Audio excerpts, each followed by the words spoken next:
As I've grown and maturing, I checked a lot of things, and I realized certain errors I made, unconscious errors, when I was growing up.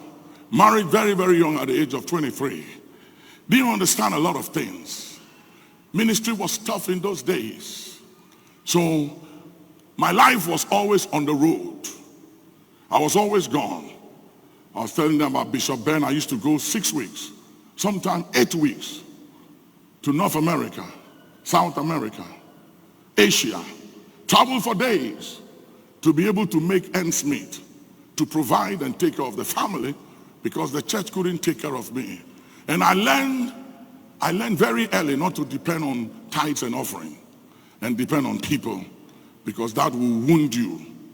I had one experience and I said, no more. I'm not depending on anybody but God. And I realized when I look back and I look at the lives of my kids, I realize that there is a vacuum that has been created that is going to take a lot of grace and wisdom to bridge that gap. And this was what created the vacuum. I was never there. I provided. I paid their school fees. I made sure they had everything they needed, but I was never there. And I'll go. And even when I come, most times I'm tired, so I have to sleep. And by the time I'm up in the morning, they've left for school. Because I wake up and pray at midnight and go back to sleep. So by the time I'm up, they've left for school. By the time they come back, I'm in the office. When I come back from the office, they are asleep. When they wake up, I'm asleep. And it went on for many years. And I realized just recently by revelation that I was an absentee father.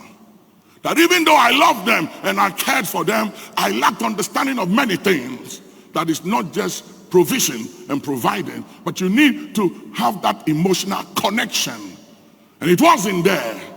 So they have to raise themselves, and they got to learn to be survivors and create all kinds of things in order for them to survive and to fill that void. But nobody can fill those void, and nothing can fill that void but the love of a father. And it is taking a lot of work to try and bridge that gap. Yesterday I took my grandchildren into the pool and I started doing aerobics with them in the pool. And as I was dancing with them and exercising with them in the pool, I realized that that was what I should have done when my children were like their age. And let me say this to you. Let me say this to fathers and mothers. I know you mean well, and I know you love your kids. And I know you got to provide ends meet. And you got to go out there and work and fight, because life is tough. And life is not fair. And life does not give you what you desire or expect by what you fight for. But in the mix of fighting for everything to provide for them, make a little time every now and then to bond with them, because you're going to need it. Because if you don't bond with them now, there'll come a time and there'll be such a vacuum between you and them that's going to take a lot to fill it. One of my sons, he don't call me dad. I've done everything to say, listen, I'm not saying, call me dad. And he keeps unconsciously calls me sir, because he never saw me as a dad as he was growing up. He saw me as sir. He saw me as this anointed, gifted, powerful man of God, but not a dad, because I was never around to play with him, to do things with him, so he can see me as a dad and a friend.